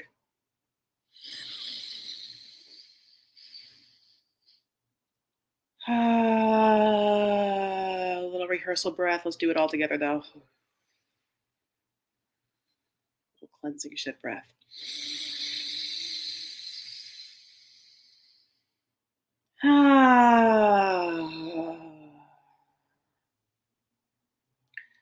We are going to take care of ourselves, listening to ourselves and our body, taking care of our future selves, allowing us grace and compassion in the present. We're going to take care of one another.